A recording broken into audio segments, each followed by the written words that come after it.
और ये दूसरी कहानी है बीरबल की खिचड़ी की। शायद आपने सुनी होगी, शायद दादी नानी किसी ने सुनाई भी हो। ये बहुत ही पॉपुलर स्टोरी है। तो इसमें क्या होता है कि अकबर एक बार मज़े लेने के लिए ना टाइम पास करते थे। अकबर तो बादशाह थे ना, तो तब ये मीडिया वीडिया मूवीज़ तो होती नहीं थी। तो टाइम पास करने के लिए वो कोई ना कोई खुराफाते करते रहते थे। कभी बीरबल को कुछ पूछ लेते थे, कभी कुछ ऐलान कर देते थे। तो थोड़ा सबको मज़ा सा रहता था, खुद भी उन्हें मज़े आते थे। तो एक दिन उन्होंने ऐलान कर दिया कि जो आदमी पूरी रात नदी में खड़ा रहेगा सुबह तक ठंडे पानी में, सर्दियों का टाइम था, और तो मैं उसको ढेर सारा इनाम दूँगा। देखते हैं कौन खड़ा हो सकता है। तो सर्दी में घुटनों तक पानी में पूरी रात नदी में खड़े होने का तो मतलब है और ही बीमार हो जाओगे आप। तो बहुत से लोग डर गए, नहीं गए। पर एक बेचारा भोला भाला गरीब आदमी था, उसने सोचा मैं तो ऐसे भी भूखा ही मर जाऊंगा। बादशाह ने ऐलान किया है, मैं पानी में खड़ा होके देख लेता हूँ। अगर सुबह तक बच गया, पैसे मिल गए, तो मेरी ज़िंदगी सुधर जाएगी, तो जीने जीने का कोई फ़ायदा भी होगा। तो ऐसे सोच के वो जाके पानी में नदी में खड़ा हो गया, और वो पूरी रात खड़ा रहा, जागता रहा। और सुबह उठ के वो जब आया तो उसको सबने ऐलान कर दिया कि जी ये तो पूरी रात खड़ा था, लोग देख रहे थे। तो उसको दरबार में लाया गया। तो अकबर को ना बिलीफ नहीं हुआ। उसने सोचा यार ये कैसे खड़ा हो सकता है, कोई भी इंसान इतनी ठंड में ऐसे पूरी रात बिना हिले नहीं खड़ा हो सकता। ये सारे कह रहे हो गया। तो उसने उसको, और उसको थोड़ा सा मन किया कि क्या करना है इसको, इतने पैसे दे के, पता नहीं क्या मन में आया होगा, जो भी है। पर अकबर ने उसको बोला कि तुम मुझे अपना मतलब सीक्रेट बताओ कि तुम खड़े कैसे रहे पानी में, इतने ठंडे पानी में पूरी रात सुबह तक खड़े रहे। ये तो पॉसिबल नहीं लग रहा मुझे, कोई इंसान कर ही नहीं सकता ये काम। मैंने तो ये सोच के ऐलान किया था, तुमने कैसे कर लिया। तो उसने आदमी ने अपनी बेचारे ने सरलता से कहा कि जहाँ पर ना आपके महल के ऊपर एक छोटा सा दिया था, उसकी लौ को मैं देखता रहा और उससे गर्मी लेता रहा, और मैं उस लौ को देखता रहा पूरी रात और गर्मी लेता रहा उससे, तो मैं खड़ा रहा। तो जहाँ बनाने का, ये तो फिर चीटिंग हो गई। तुम तो दिए की लौ से गर्मी लेके खड़े हो, इसमें कौन सी फिर बड़ी बात कर दी भाई तुमने। तो मैं तो तुम्हें नहीं दे रहा कुछ भी। और उसने अपने आदमियों को कहा इसको कोठरी में डाल दो। अब बीरबल देख रहा था ये सब। उसने कहा ये तो बड़ी नाइंसाफ़ी हो रही है इस भोले भाले आदमी के साथ, है ना। पहले तो आप उससे पूछ रहे हो खड़े कैसे, वो खड़ा तो रहा ना।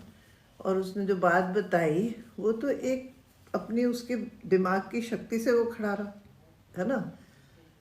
कोई इतनी दूर महल के ऊपर दिए कि लौ से कोई गर्मी आ रही थी उसको, नहीं आ रही थी। पर उसने अपनी सोच ऐसी बुलंद कर ली थी, क्योंकि कई बार हम अपनी जब सोच बुलंद कर लेते हैं तो हम बड़े बड़े करतब कर जाते हैं, हमें पता भी नहीं चलता। That's the power of our subconscious mind. You know when we feed it the thought कि ये मैं कर सकता हूँ, तो वो मैं कर देता हूँ। तो इस आदमी ने वो ही किया। उसने सोच लिया कि मुझे करना है, मैं कर सकता हूँ, और उसने कर दिया।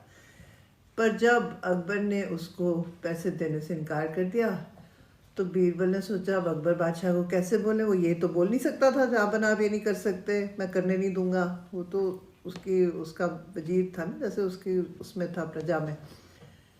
तो उसने क्या किया, अगले दिन अकबर को एक बड़ी ज़रूरी मीटिंग में उसको बुलाना था बीरबल को, उनकी सभा लग रही थी। तो बीरबल वहाँ आया ही नहीं। तो जब अकबर ने बोला जाके पूछो कि क्यों नहीं आ रहा, तो बीरबल का जवाब आया जी जहाँ पन्ना को कह दीजिए मेरी खिचड़ी पक रही है, पक जाएगी फिर मैं खा के आ जाऊँगा। तो बड़ी देर नहीं आया। फिर राजा ने सोचा जाके देखता हूँ ये कर क्या रहा है बीरबल। तो वो खुद गए देखने। जब खुद गए देखने तो क्या देखा, वहाँ पलंग पे बीरबल जी अपना आराम से सो रहे हैं, और एक पेड़ के ऊपर ऐसे मटकी में बांधी हुई है दाल चावल, और नीचे ज़मीन पे थोड़ी सी आग जलाई हुई है। हाँ, और इतनी ऊपर वो मटकी डाली हुई है खिचड़ी पकाने के लिए, और वो अपना आराम से सोया पड़ा है। तो अकबर ने जाके उसको बोला बीरबल ये क्या हो रहा है। तो उसने कहा कुछ नहीं, जहाँ पर ना खिचड़ी पक रही है, तो जैसे ही पक जाएगी मैं खा के आ जाऊँगा। तो अकबर ने कहा बेवकूफ़ है क्या, ये कभी खिचड़ी पकेगी। आग तो देखो कहाँ लगाई है और कितनी सी लगाई है, और मटका कहाँ तुमने टांग दिया। तो बीरबल ने कहा जहाँ पर ना अगर वो छोटे से दीपक की लौ से एक आदमी को इतनी गर्मी मिल सकती है कि पूरी रात ठंडे पानी में खड़ा हो जाए, तो ये इतनी सारी आग से इतनी पास में खिचड़ी क्यों नहीं पकेगी भाई मेरी, पक्का पक जाएगी, थोड़ा टाइम लगेगा, मैं वेट कर रहा हूँ, जैसे ही पकेगी मैं आ जाऊँगा खा के। तब अकबर को समझ आया कि उससे बहुत बड़ी गलती हुई है।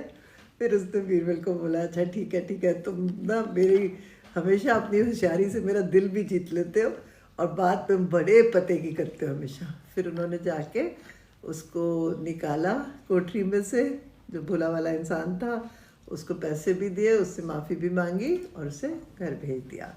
तो ये दो बड़ी इंटरेस्टिंग कहानियाँ हैं।